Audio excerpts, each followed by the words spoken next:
Përshëndetje dashumiq dhe mirë se erdhët sërish në kuzhinën time. Për sot të përgatisim turshi me patlıxhan. Kjo është receta më e shpejtë dhe e lehtë që mund të përgatisim ndonjëherë. Prerjen do e bëjmë në formë sallate dhe mund të përgatitet për 10 minuta. Dalin tepër të shijshme, ju siguroj që do t'ju rrojnë për gati 1 vit, pa mbyllje me vakum, kështu siç janë, do ju shpjegoj dhe gjatë videos. Dhe më e rëndësishmja, nuk ka shans që të qullosen, pra të zbuten tepër. Le të vazhdojmë me përgatitjen. Në videon e sotshme do t'ju jap masa për 1 kg patlıxhan. Ju mund t'i shumëfishoni masat sipas nevojës, pra për aq kile sa do përgatisni.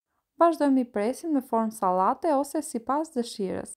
Nëse patlıxhanet që ju do përdorni janë të vogla, mund t'i prisni dhe në formë rrethore. Këto lloj turshi nuk është se e duan patlıxhanet në një madhësi. Pra është shumë e lehtë për të gjetur të llojeve dhe madhësive të ndryshme. Vazhdojmë duke i prerë dhe duke i vendosur në një tas.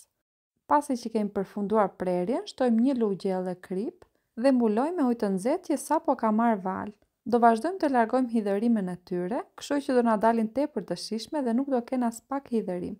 I ndihmojmë të razojmë dhe me 1 lugë që të shkrijë mirë kripa dhe i vendosim një pjatë apo diçka tjetër, një rrjet, sepse patlıxhanet duhet të jenë nën ujë. Një pjatë e sheshtë duke llogaritur të jetë pak më e vogël se tasi. I lëm për 30 minuta në ujë të nxehtë, pas 30 minutash janë gati. Siç do e vini re, uji ka marrë një ngjyrë të errët dhe patlıxhanet i ndihmon uji i nxehtë që të piqen të marrin një zbutje të lehtë. Pra ne nuk do japim as pak val, do e shpjegoj dhe gjatë videos. Largojmë nga uji, kullojmë me inkulluese dhe i shtypim pak me dorë në këtë mënyrë, që të largohet uji tepërt dhe hidhërima që mund të kenë. Siç e shikoni, këtu është e gjithë hidhërima e patlıxhaneve. I marrim i hedhim në një tas. Shtojmë një specë të kuq, një specë jeshil, mund t'i zgjidhni pak të mëdha, ose mund të përdorni dhe nga 2. 5 thelpinj hudhra, gjys lugë gjelle krip brezmadhe,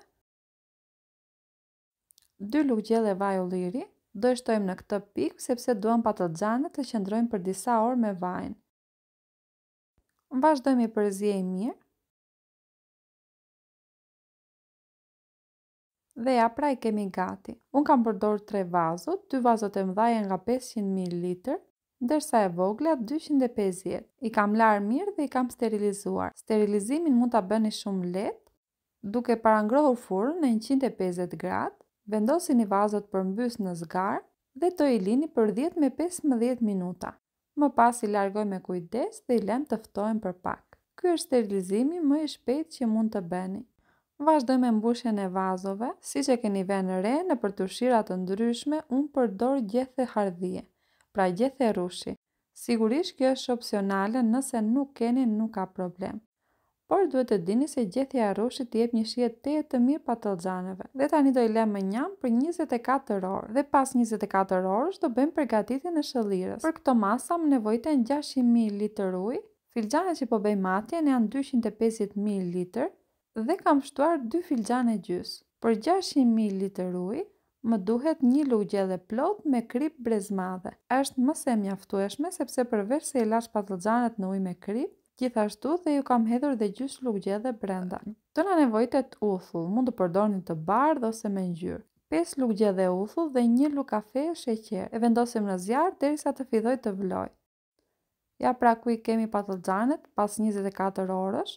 Sipër do i vendosim nga një tuftë të vogël me majdanoz. Nëse dëshironi mund ta agrini dhe brenda. Por duke vendosur sipër në këtë mënyrë, turshia e merr shijen e duhur dhe mund ta largoni shumë lehtë për ata sidomos që nuk e pëlqejnë majdanozin brenda në turshi. Ndaj dhe kam vendosur sipër në këtë mënyrë. Vazhdojmë të mbushim vazot me shëllirën që sapo kemi larguar nga zjarri. Pra shëllira duhet të jetë shumë e nxehtë, të jetë duke vluar.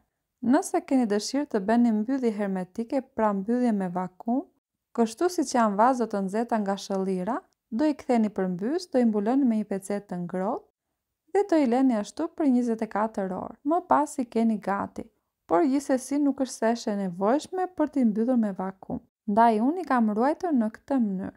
Pra ata që nuk do i mbylli me vakum, duhet të bëjnë kujdes, sepse patlıxhani nuk duhet të deportojë jashtë shëllirës. Ndaj kam vendosur shkopi në këtë mënyrë, siç e shikoni dhe në video. Ju sigurisht nëse keni rrjet kastile për turshi që i mban poshtë shëllirës, mund ta përdorni. Unë po e tregoj këtë metodë për ata që nuk kanë. Sipër mbuloj me vaj ulliri, dhe i ruajmë në një vend të freskët dhe të errët për një kohë shumë të gjatë. Dhe sa herë do konsumoni, duhet të siguroheni që mbulohet pjesa tjetër e patlıxhanëve me shëllim. Për ata që do provojnë punë të mbarë, gjithë të mirat, bashkë mirë të gjofshim në recetën e radhës.